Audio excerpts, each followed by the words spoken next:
stop pushing. I can't take this anymore. The concert venue is packed tight. A man behind me keeps pressing into my backside. I'm wearing a mini skirt today with a thong underneath, and it only makes the situation worse. He lifts my skirt and presses himself against my hips. As the atmosphere heats up, someone in front of me slams into me, and I stumble back a step. My body stiffens as I feel like something just slid inside me. My name was Mandy Cox, and I was a diehard fangirl. I wanted a celebrity to notice me, so I dressed for attention.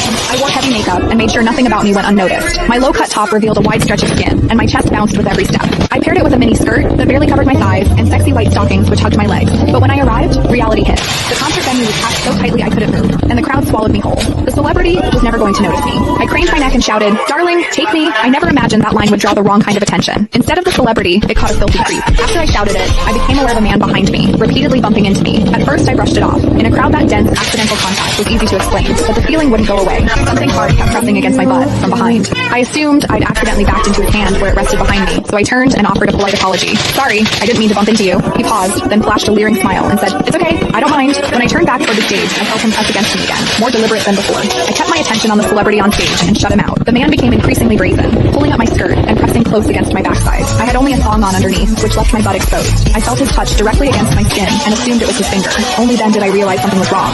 The pressure was warm and solid in a way a finger could never be. My mind lurched as the truth hit me. In the 20 years of my life, this was the first time a man had ever molested me. Fear surged through me, sharp and overwhelming, and my body reacted with an instinct to flee, but there was no way to move. The concert floor was packed wall to wall, leaving me stuck where I stood. I drew myself tight, bracing as if tension alone could keep the fear out. As I did, my hips closed around the man's so-called finger, trapping it between my cheeks. An unfamiliar sensation followed, and warmth rose to my face. What confused me was that I didn't recoil from it. There was a muted comfort to it, and against my will, it sparked a faint sense of expectation. The man behind me seemed to take it as a signal. He moved in closer, repeating the motion until the intrusion was unmistakable. I had lived a sheltered life as a college student, and now I was being toyed with by a stranger while surrounded by people. Shame surged within me without warning. I felt the urge to sob, but my throat closed, and my voice deserted me. Worse still, the pressure forced my thong inward and sent a restless, trickling discomfort through my body that wouldn't fade. A quiet, involuntary sound escaped me, and the embarrassment followed instantly. I gathered myself and strained to suppress it, holding it down until my throat tightened. The blaring music and the screams around me drowned everything out. With every eye fixed on the stage, no one was aware of what was happening to me. At the same time,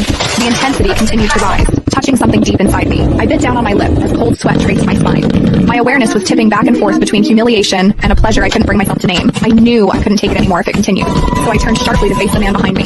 "Please stop pushing. I can't take this anymore." When I finished speaking, the man leaned toward me and whispered in my ear, "Is it exciting, the way I'm pushing against you?" The shame was overwhelming, and I was on the verge of crying. I'm a virgin. I've never done that kind of thing. Please, let me go. He didn't stop. Instead, his gaze burned deeper as he seized my waist, the pressure growing stronger. "You're really a virgin? Then let me show you what it feels like to be a..."